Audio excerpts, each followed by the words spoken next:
Okay, good morning. We're getting ready to tape a show here. My friend Janet. Hello. All right, here we go. Good morning and welcome to the Good Bytes by Chicago Foodie Sisters radio show and podcast. This morning we have my friend Janet Williams as a guest, fellow foodie, and we're gonna chat about lots of food stuff today. So happy to be here. Yeah, thank you for joining me. This is kind of feels like a full circle thing because, I don't know, like a year ago, I was here in the studio as a guest. Janet's friend Pam hosted a radio show and Janet would often co-host. And she had asked me one time if I would be interested in being on the show, and so I was a guest, maybe 3-4 times Yes. on that show. And then after a while, the station manager, Greg, asked me if I wanted to do my own show. And so, yeah, so here we are. And it's great. Yeah, like a year later, I was sitting in the other studio as a guest on a live show, and this year here I am with my own show, and Janet came along to co-host today. Destiny. Yeah. So this should be a fun little chat. Also want to take a minute to thank our underwriter, Nick Albano, for sponsoring the show. You. Yeah, thank you to the Pasta Daddy, Nick Albano. And thank you to Vernell Scott, who supplies the music, intro music for our show. And I've never really talked about him, but he is the sweetest kid. He's a good friend of my son's. So I have known Vernell since he was maybe like 10 years old. Yeah, so he grew up with my son, and very musical kid. My dad always loved him because he was like my dad, like he could play things by ear. Wow. And he'd sit down with a keyboard and he'd listen to like a video game song, and then he would just play it. And then he kind of started making his own music. So I'm using one of his little clips as the intro. Amazing. So very big thank you to Vernell. We call him Nelly, but he's sweetest kid, and I thank him so much for providing music for the intro for the show. And then also a thank you to Eli Geyer, who is my podcast production assistant. And I don't know if I mentioned on the show, he is my nephew, who is 12 years old. And he's my techie kid, so he's the one who's responsible for turning this radio show into a podcast and uploading it to podcast platforms, so you can listen to it on Apple Podcasts and Spotify, and that's all thanks to Eli. How amazing. Yeah, isn't that cool? So, so today, this is just going to be some casual fun talk. Usually the beginning of the shows, I mention some of the good bites that I've eaten lately. So I don't know if I mentioned it last week. I went to taste Valparaiso. Ooh, I wanted to go to that so bad. And yeah, it was such a good time. Such a nice event. Was hosted by Tri Kappa as a fundraiser for their scholarship funds. So it was for a good cause and had not happened for several years. So they were bringing it back for the first time since COVID. So people had really missed it, and they had about 25 different restaurants there, so you got to sample stuff from all these different places, and everything was delicious. There was like Don Quixote was there. Valparaiso Country Club had these little filet sliders. Susie's Cafe was there with their cinnamon rolls. Bow's was there with some cake. Who else? Desserts by Juliet. Had their cupcakes. Brewman, which I had not been to before. It's a new hot chicken place here in Valparaiso. Where's that at? I believe it's over on Lincoln Way by Jimmy John's, not too far from the campus. But they specialize in the hot chicken, like the National Hot Chicken. Yeah, and Nothing Bundt Cake is a new franchise that just opened in the area, and they were there. A couple of Mexican places that had some good stuff. A lot of different, nice variety, and everything was so good. So I'm glad it was a successful event for Tri Kappa. And yeah, you'll have to Have to do it next year. I heard the show that you did on that, where you're the Tri-Kappa ladies Oh, in the studio, and yeah, it was so informative. I didn't know they did all that they do, yeah, and I applaud them. yeah, for sure. They do so many wonderful things for the community. Yeah, and another organization that does a lot of cool things for the community is Kiwanis. Oh yeah. And so I wanted to mention last week I was a speaker at the Sunrise Kiwanis meeting. So there happens to be 2 Kiwanis organizations in Valparaiso. Mm-hmm. So there's one that meets at noon, and then there's the Sunrise Kiwanis, which meets at 7 a.m. So I was there for the early risers, and I guess that happened years ago. Gosh, I think in the 80s. I just wrote an article on it. I should have it fresh in my mind, but it was the 80s, 90s. They started the Sunrise Kiwanis group because there were like educators and people who couldn't make it to the noon meetings, and so they decided to start an offshoot where they could meet before work. So they'd have these 7 a.m. meetings, and Nice. so people who couldn't do the lunchtime one could come in the morning, have their meetings, and then make their way off to work. And yeah, they do so many good things for the community. They do. help out at the kitchen mission at Hilltop. They do scholarships as well. They raise money for a lot of different organizations within Valparaiso, and their focus is on children.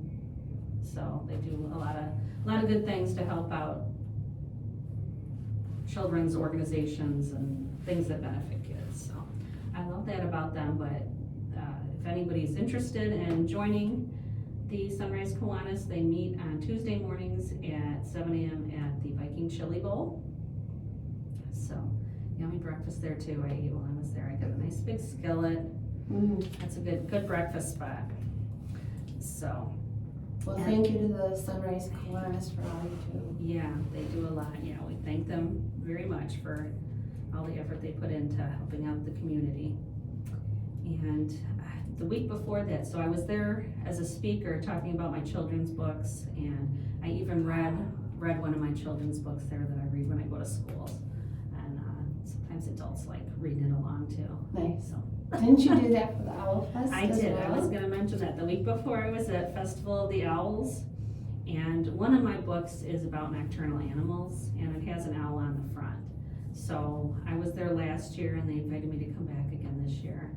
And so I did a reading for some kids, and then had a little table where I was selling and signing copies of my 4 children's books, and then my new Unique Eats and Eateries of Indiana book. So, Yay. but that Into the Night is my book about nocturnal animals with the owl, and so that one flies off the table at the Festival of the Owls. It's so cute. Yeah, thank It you. is. Yeah. It really is. That's my favorite one of my children's books that I've written. I like that one. It's a nice little bedtime, charming little story for bedtime, and I love it because my best friend Michelle did the illustrations for the book, and she did such a good job. She did.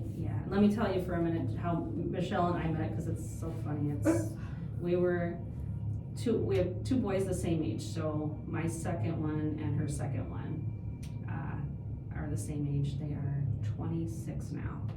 So my son Chandler and her son Justin, they started kindergarten the same year, and when I went the first day to drop them off for kindergarten, before that, it had just been a half-day program, and this was the first year they were starting full-day kindergarten. And so, I don't know, I loved having my kids at home, and I loved doing stuff with them during the day, so I was just like heartbroken to have to send them off the whole day. And so they said, okay, if any parents don't want to have them there the full day, you can come at lunchtime and pick them up. And so and this is, I think there were 3 kindergarten classes, so say, 75 or so kids.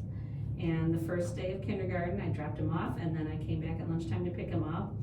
And there was only one other mom there to pick up their kid. Everybody else was like, they're staying all day. They're out partying.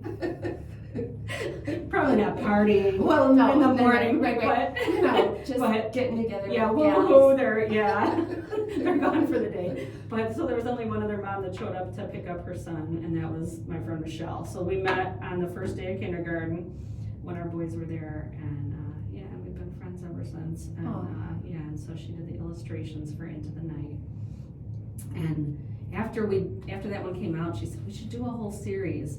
And so I actually have another book written and ideas for a couple other ones.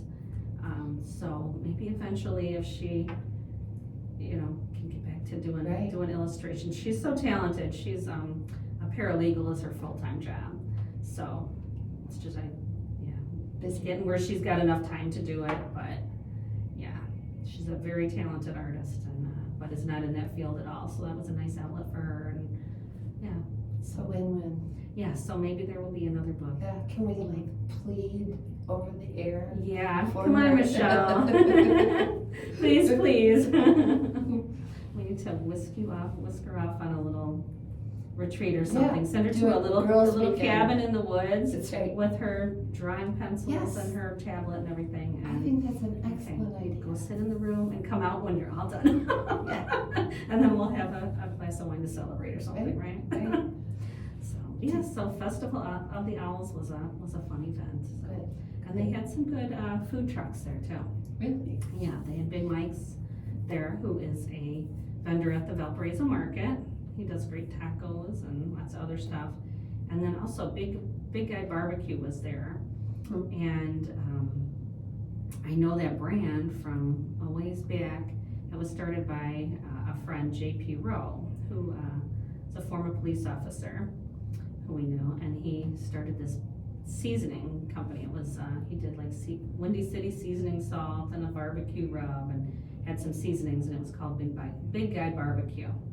And so after a few years, he sold it to someone he knew, and they have expanded and added more seasonings, and then they also added a food truck.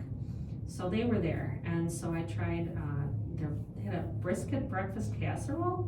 Ooh. Oh my gosh, was that good? I mean, it was a big substantial piece, and then with some barbecue sauce on it. That was pretty yummy. I was walking around at the Festival of the Owls and saw somebody, and I said, "What are you eating?" And they were just raving about it and saying how good it was. So I went out there later, and they were like, "Oh, we have 2 pieces left." I was like, "All right, good." I was just in time. I got one, and yeah. So Big Guy Barbecue, if you have not checked them out, if you see their food truck too, try them out.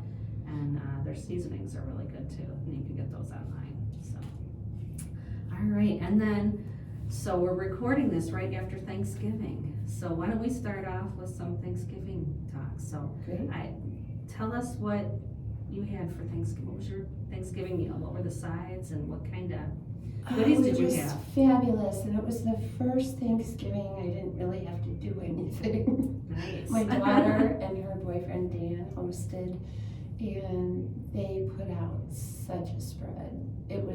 Everything was delicious. I enjoyed it immensely. Yeah, wonderful. So did she made what, turkey? They did turkey, chicken. Okay. They did a marinated steak on the grill. Oh, wow. That was out of this world. I'm not really a meat lover, but it was so good. And just an abundance of sides. So much food. What was your favorite thing out of the whole meal? Oh, wow. The desserts. Desserts? Yeah. I had a friend of mine, she occasionally makes these cheesecakes that are to die for. So I ordered one like 3 weeks in advance. It was a big hit. What kind of cheesecake was it? Was it just a standard? It was, but she makes everything from scratch. Yeah. And it served like probably 12 people. Oh, wow. And it was so good. And she went as far as to make the crust gluten-free, because my daughter is gluten-free. So it was very good. Yeah, I love cheesecake. That was one thing that was missing off of our counter for dessert. Yeah, you couldn't have put anything more on yeah, your I know. I counter. couldn't have fit anything else on there. It was so good. Yeah. What was? Tell me about your sides then.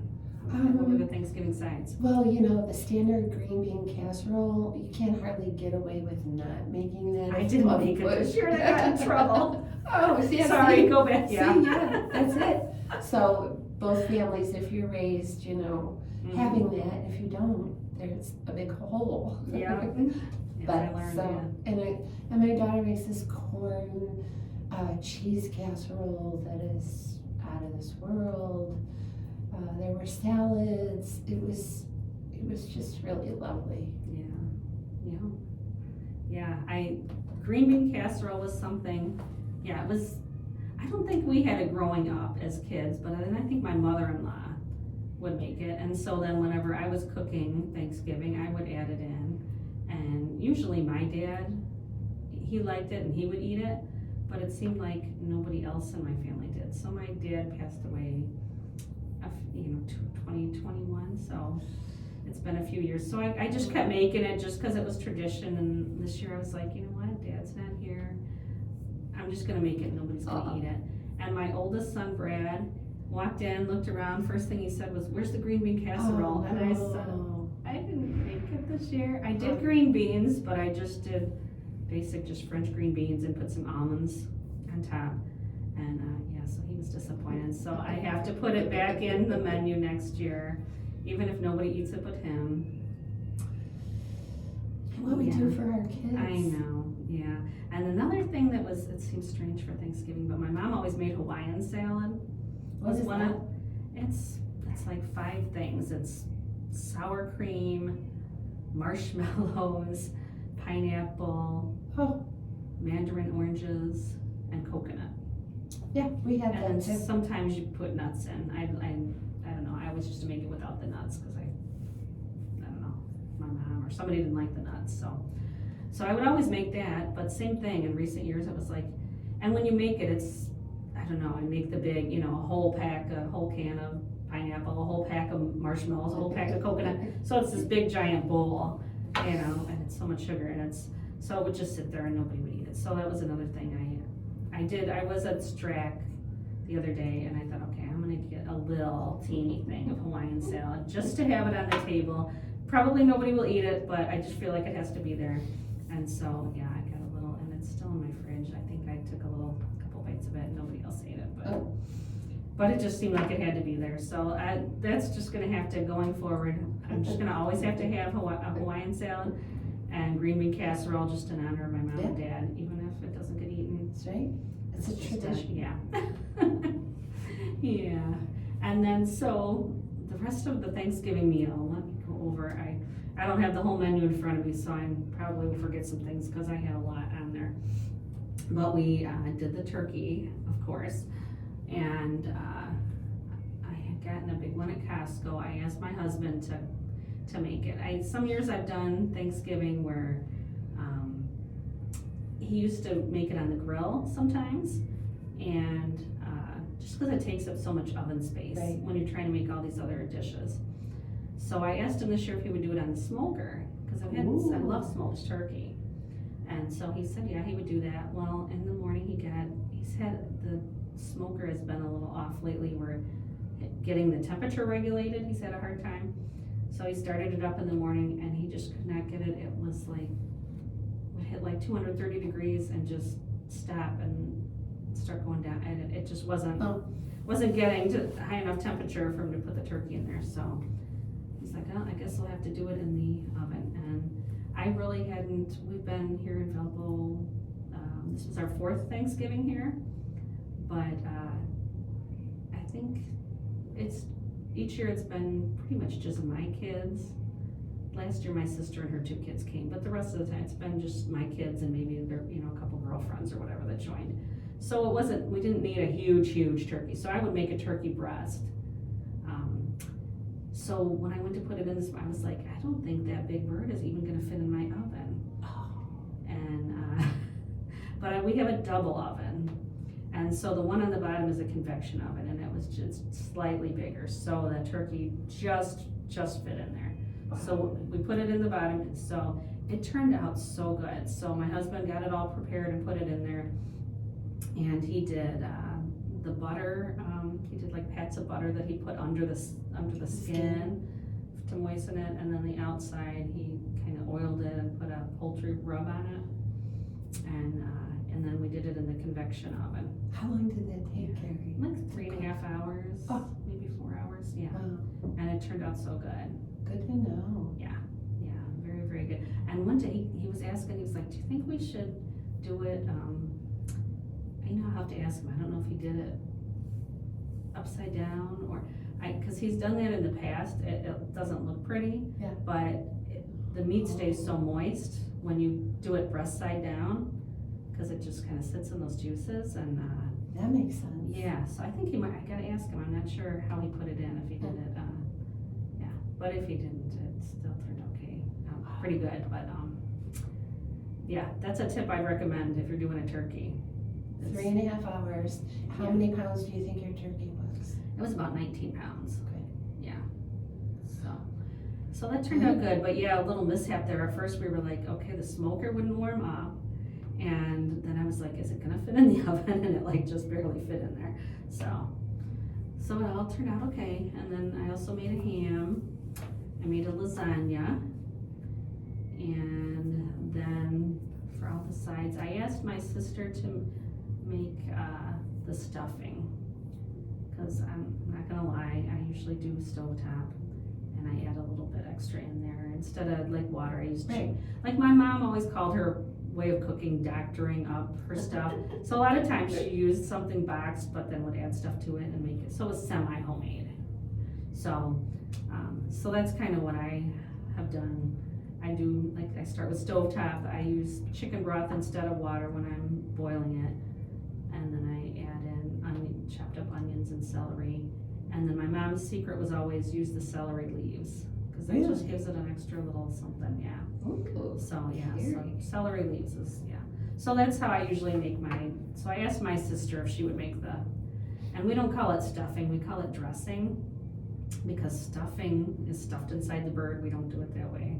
We do it like on the side. So my sister made the way my mom did my mom's recipe, and then she made gravy. And then, let's see, my son Carter did the potatoes. He's a pretty good cook. He doesn't make a lot of stuff, but whenever we're gonna have potatoes, that's his thing, so he always makes potatoes. And he mixes russet and red together, and then he usually puts garlic butter in it, and, yeah. Make some mashed. Yeah, he makes mashed potatoes, yeah.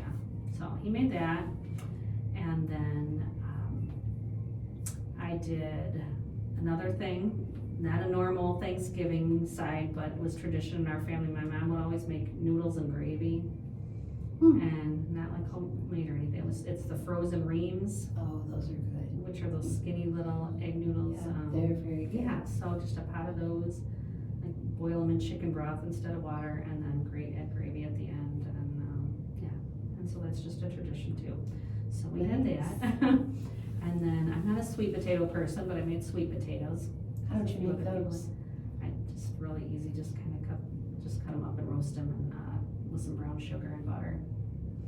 So nothing. I don't like all the marshmallow stuff on top. So yeah, I don't know. So that was another side.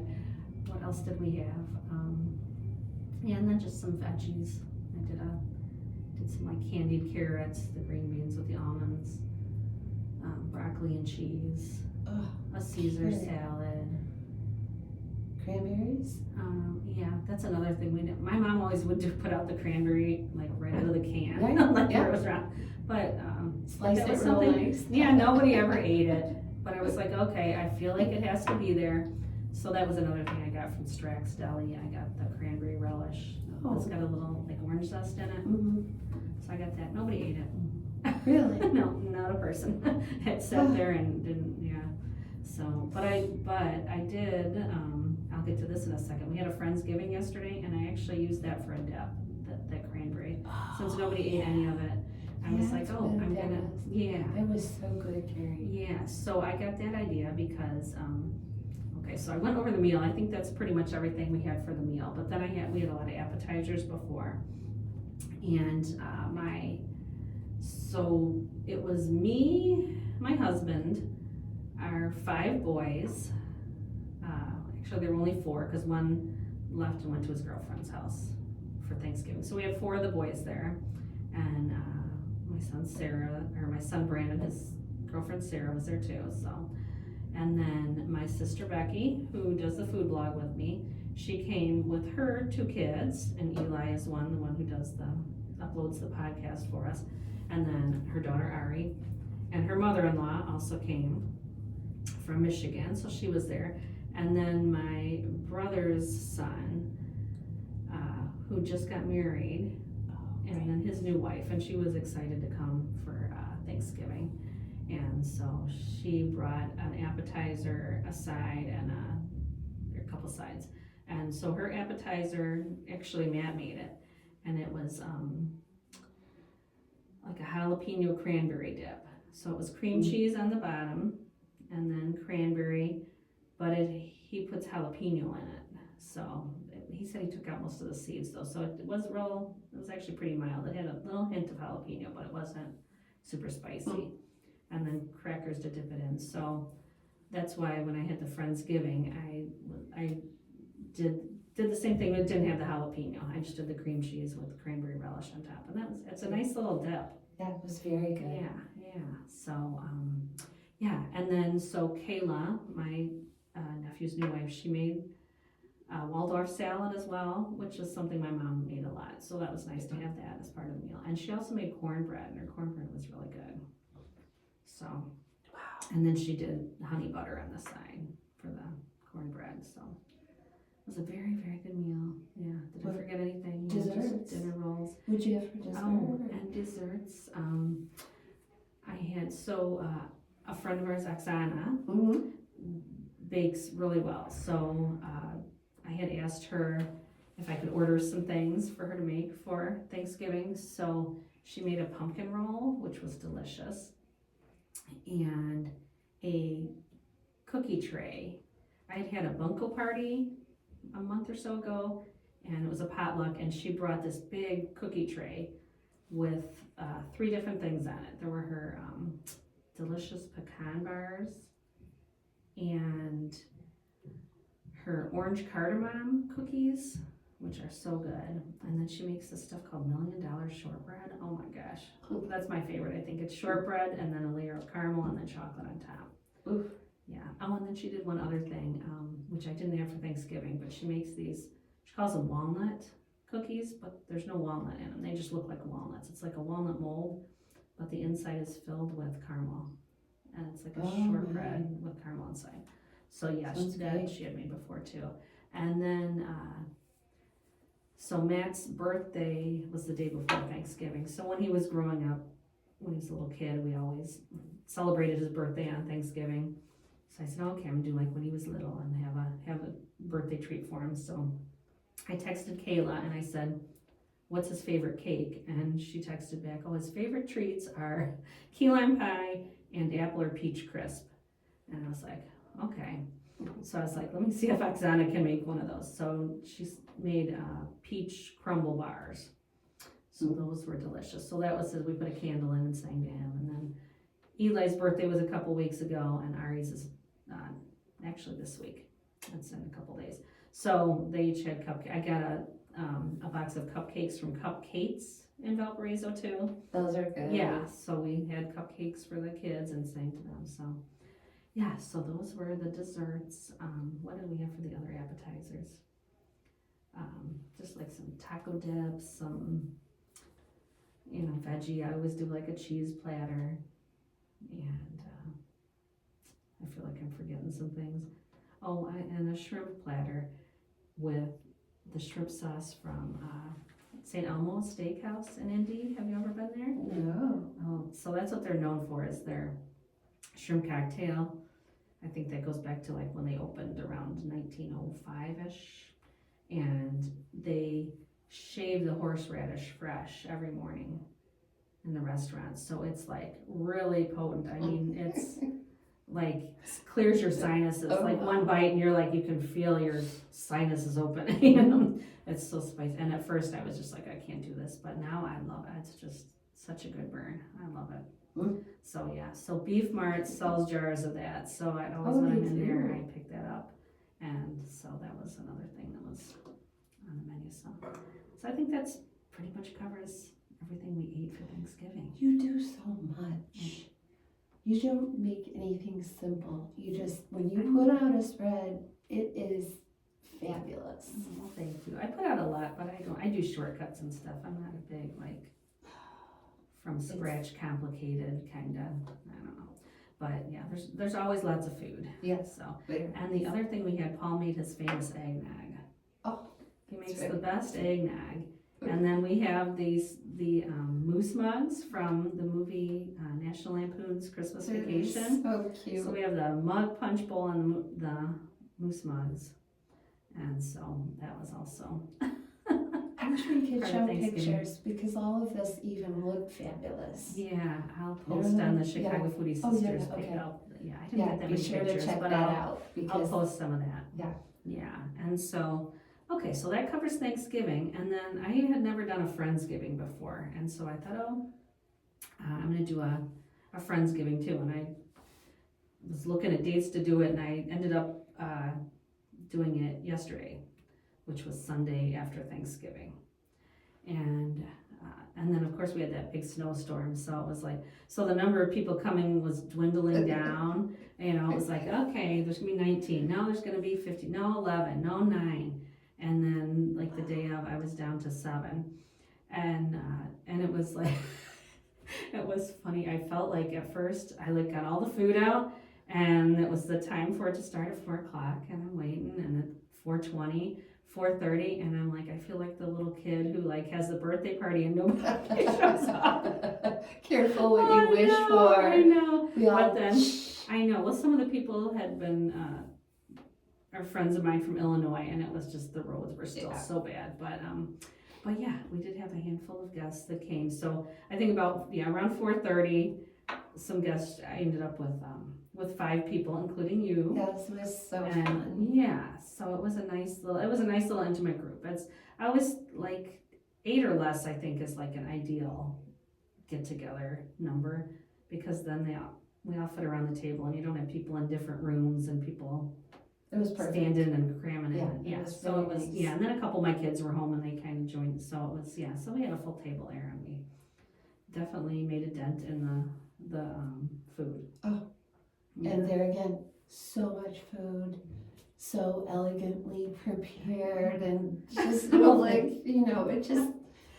it's Not really and elegant. post pictures of those Okay, too, yeah, because that you have a flair yeah, to do. for that, and I was like, I guess I never did a Thanksgiving or a Friendsgiving before, because I thought, I have to cook a whole second Thanksgiving meal, but they're more casual, Yeah. So I was like, you know what, we'll do it just with a more casual menu and just like a little buffet. And I don't know, I had seen a couple things posted recently where they called it a Snacksgiving.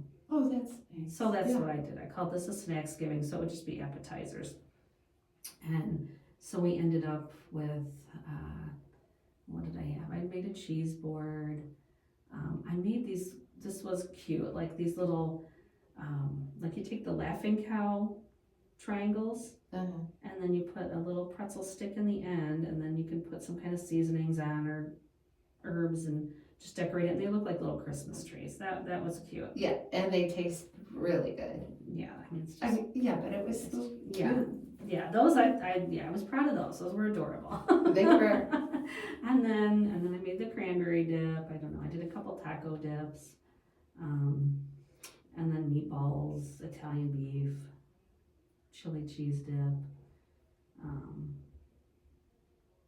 Yeah, I don't know, just some So good. munchies, and I had the rest of the desserts. I had set some aside that Oksana made and put some of it to the side, so I have it for yesterday. So I put out some more her pumpkin roll and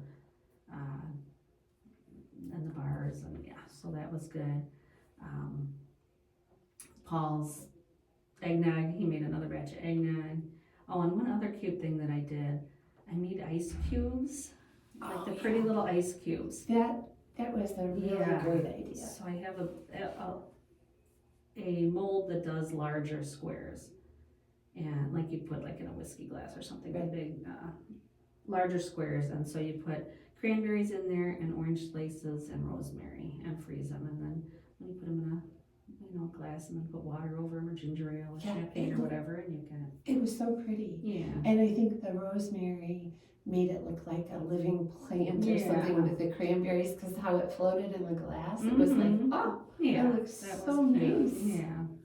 Yeah, so that was fun. Yeah, and then Gail made these little chicken and waffle cups. Those were so good. I mean, it was easy and really cute. And she had little serving cups, decorative serving cups, and then did like boneless wings.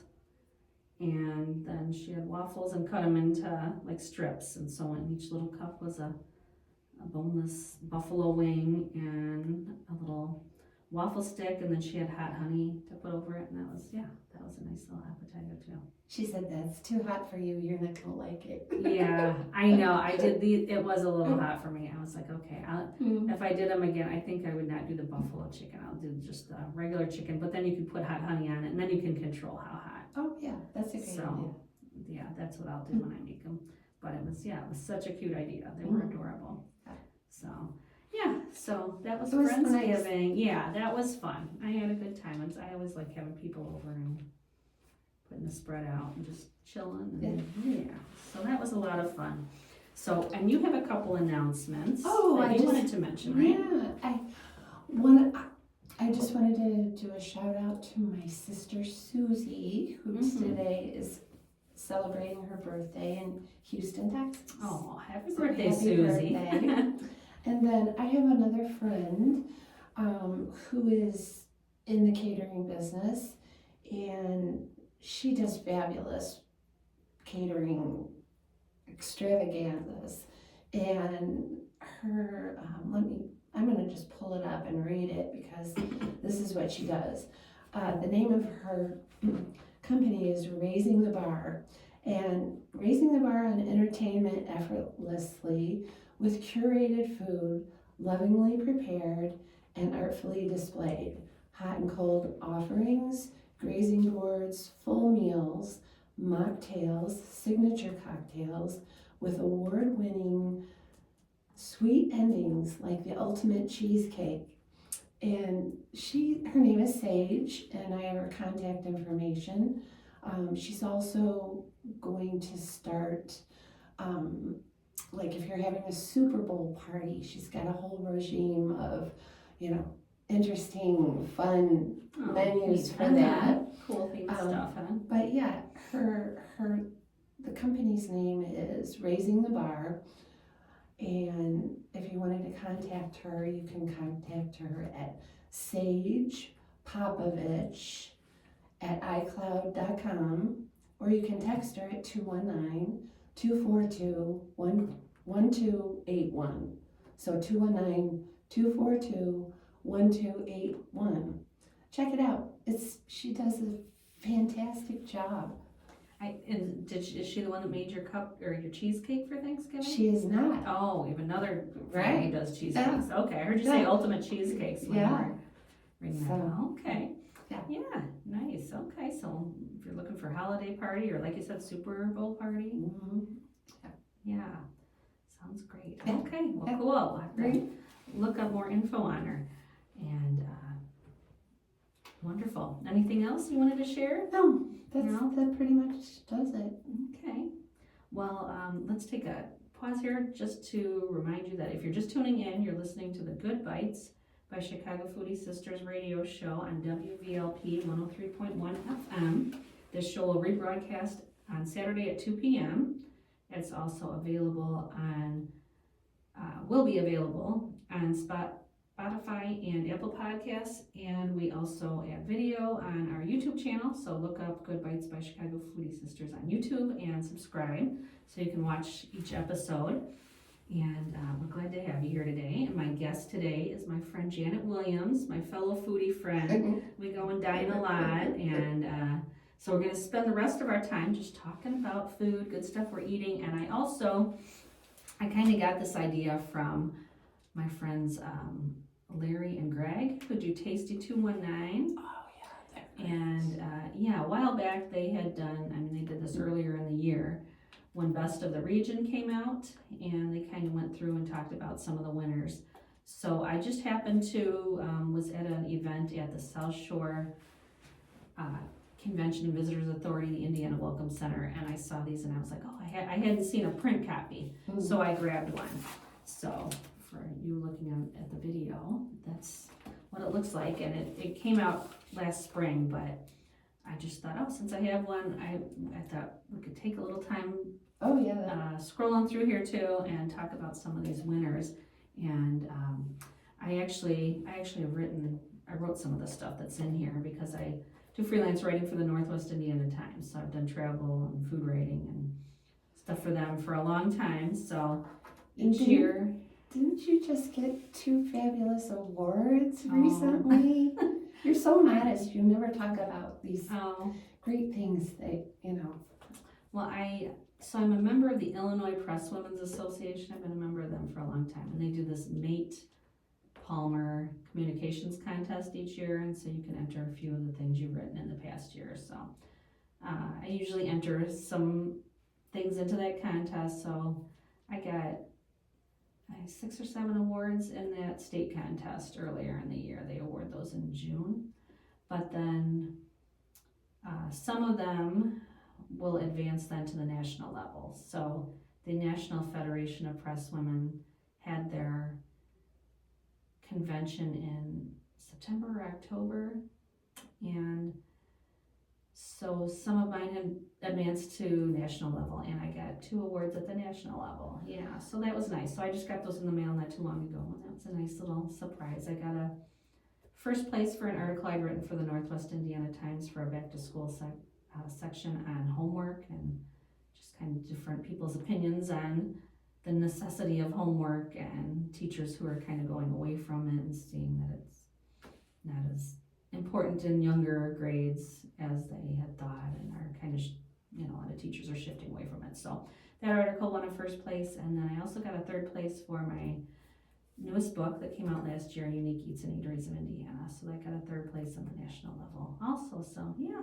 congratulations! That's exciting. Thank you. That's fabulous. Yeah, that was exciting. So yeah. So the Times is one of the publications, one of the first ones I started writing for when I started as a freelancer back in 2000. So it's been 25 years that I've been writing for the Times. I hope they know how lucky they are to have you.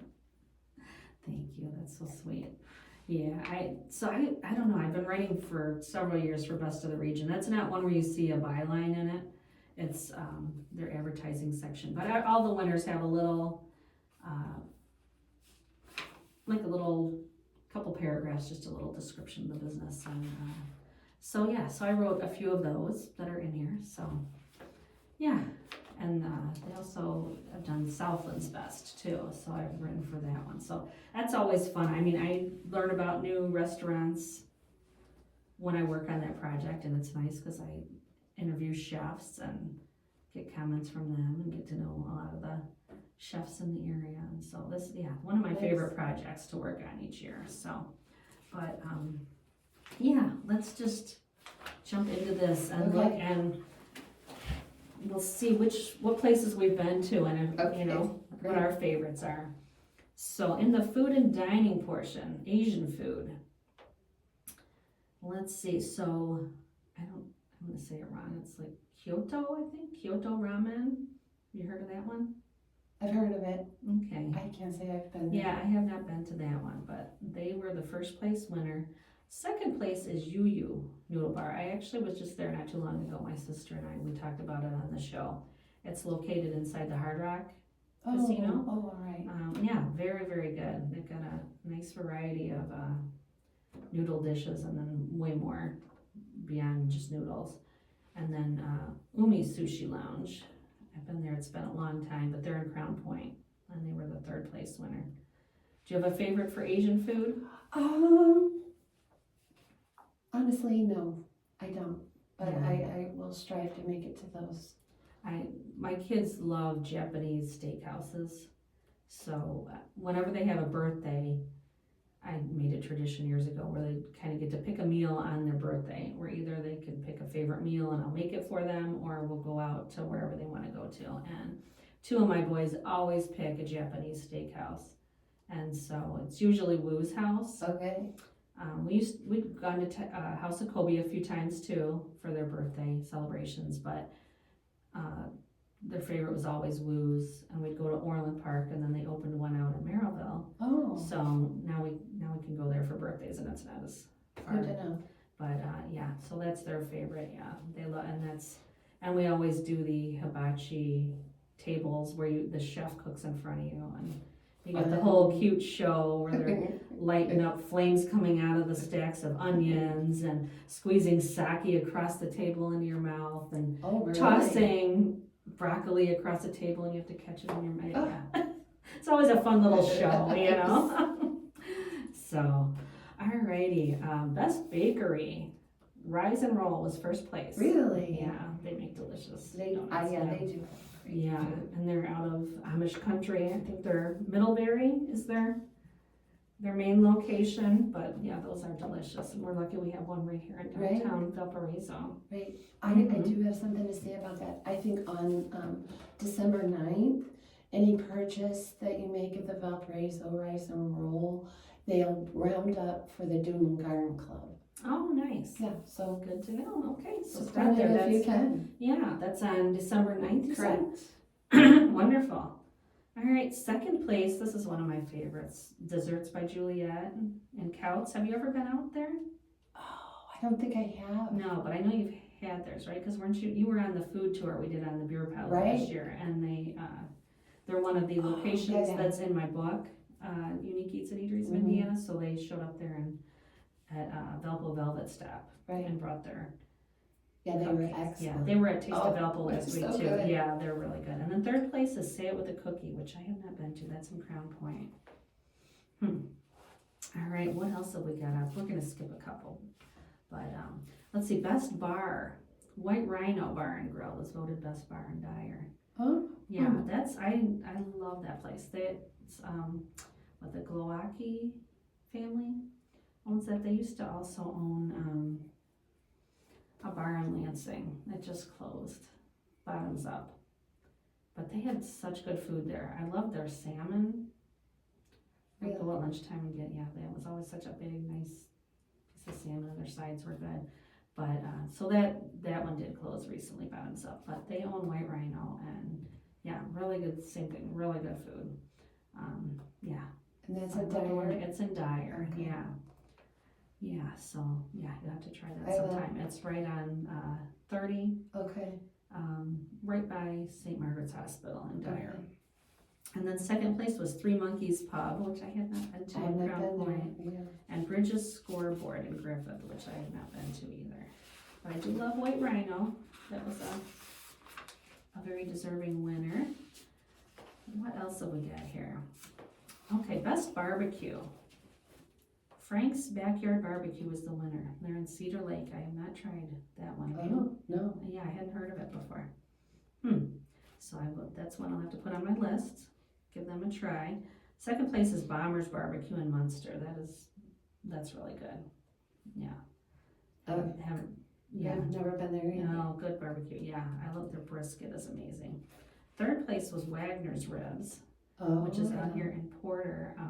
That's one I have not tried yet. I've written about them in the past, but I've never tried it. We'll have to go there. Okay, we'll go there and try it out. Ribs themselves are not my favorite thing, but I like the other. I like pulled pork, pulled chicken, brisket. There's two things that I kind of don't eat just because to me it's like it's too much work. I don't like bones, so to me ribs and chicken wings are just they're not worth the effort. There's like not enough meat on there to make it worth the effort to deal with the bone. So well, can you just request to have it deboned? I don't know. I bet you Can could. you? Maybe I'll have to think about that. All right, let's look up a few more categories here before we run out of time.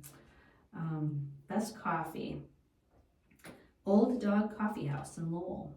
I have not been to that one. I don't drink coffee. So I'm a tea drinker. I like tea, I like hot chocolate. And funny, we were talking about this earlier. I don't drink coffee, but I love tiramisu. So I sometimes like the coffee flavor in things, but I'm not a coffee drinker. So, That's okay. Yeah, how about you? Are you, Yeah, are you, do Oh you? yeah, I Okay. do enjoy coffee. Okay, so Old Dog Coffee House, that's Okay. one you'll have to try out in Lowell. Second place is Cup of Joy in DeMott. I don't think I've ever even been in the city or town of DeMott. I discovered it last summer. Yeah, Yeah, it was fun. okay, I've never been to DeMott before. I know a lot of people that moved to DeMott. I know, like I used to live in Lansing, and I did a book on South Holland, which was such a big, it was all Dutch originally, and there were still a lot of longtime Dutch families there. And I know a lot of the Dutch families moved from South Holland to DeMott, so I know there's that Dutch influence there. So yeah. Then third place was Bigby Coffee in Highland. So I haven't been to those. Not a coffee person, but I do love coffee shops and coffee houses. I love Sip. That's a really cute one, and they have breakfast sandwiches and stuff, so you don't have to, drink coffee to go there. Right, exactly. So, yeah, let's see, what else is in here? Best family restaurant, Toast and Jam, breakfast and lunch cafe in Cherville. That's a really good one. Have you been there? Not the one, is that a chain? No. Oh, okay, Toast and Jam, what am I thinking?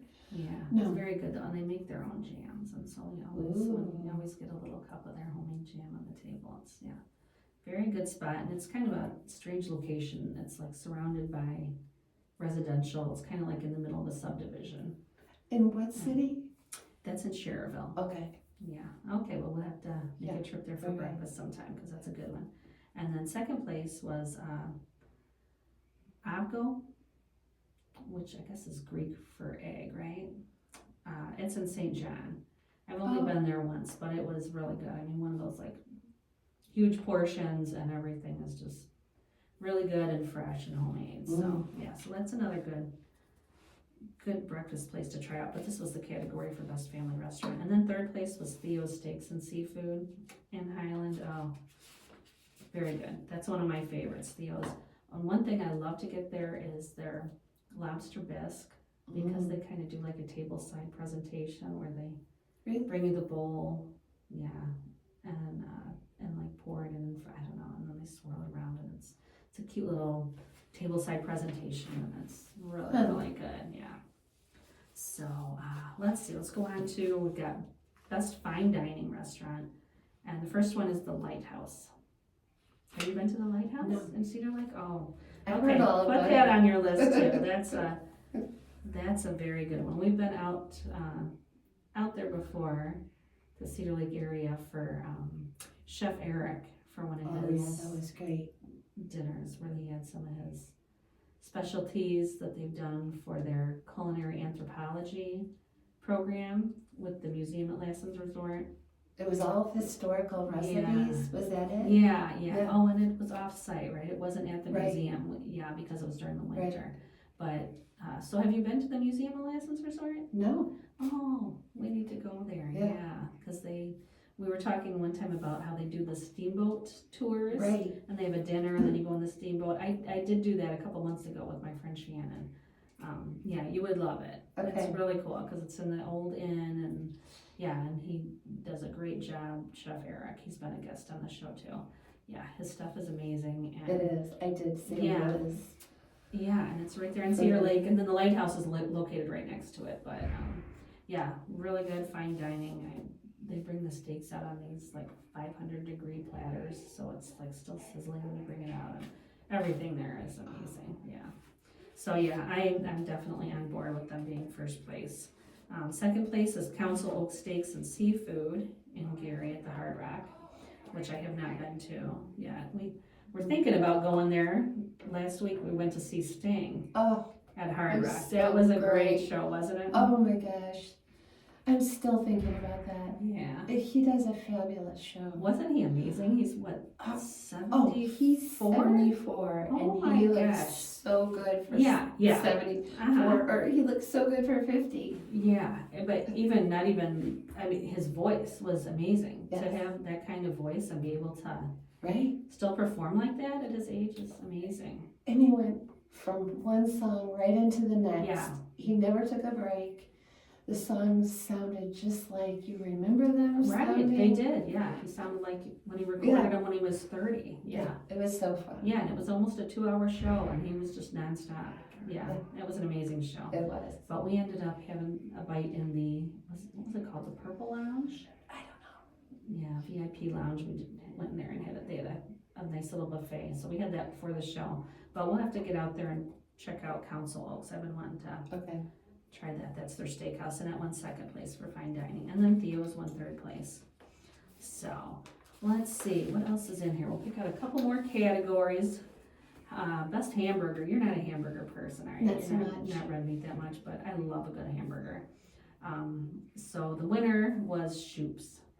Oh, I did. Their food is great. Yeah, that's just kind of the OG smash burger of Northwest Indiana, is that Shoop's burger with the, I love how they flatten it down and the edges are crunchy and it's, yeah. I have had their veggie burgers there. Oh, really? And they are they? to die for. Okay.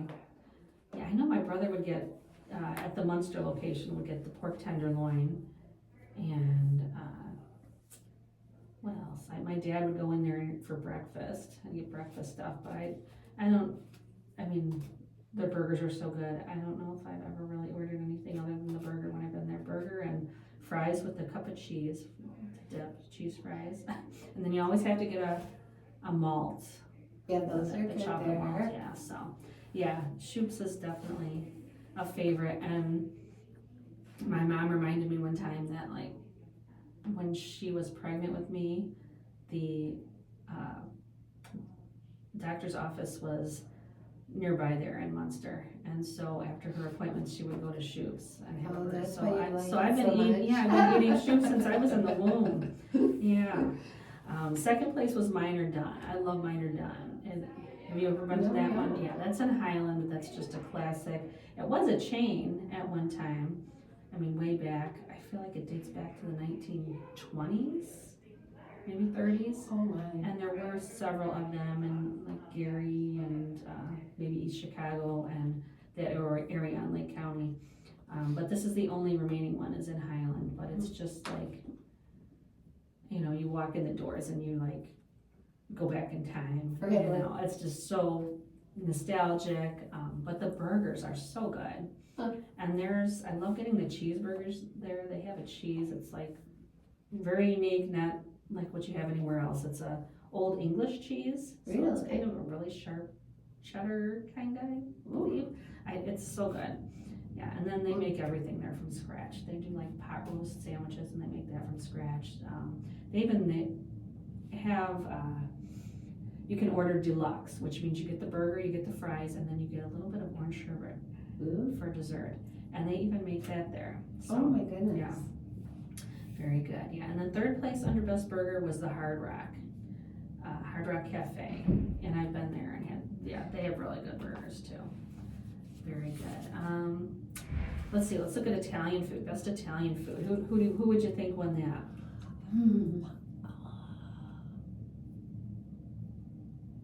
I don't know. Lucretia. Oh, that's one of my favorite restaurants. Yeah, we were there over the summer a couple times on the patio. At the location in Chesterton. Yeah, Crown Point. I went there. I met my friend Diane there last year in Crown Point. Went to that one for the first time. And they actually have one in Culver, Indiana too. I heard that. And my husband and I were in Culver a couple months ago, and I wanted to go check it out. And we went there to go for lunch, and then realized, and of course I didn't check the hours before we left, and they didn't know they were only open for dinner, so we didn't get to try it when we were there. But but Lucretia's wonderful. Hands down. Mm-hmm. And then second place was Little Italy, which I love Little Italy. They're in my book as well. They're on Route 30 in Dyer, and they everything from scratch. So good, big portions, yeah.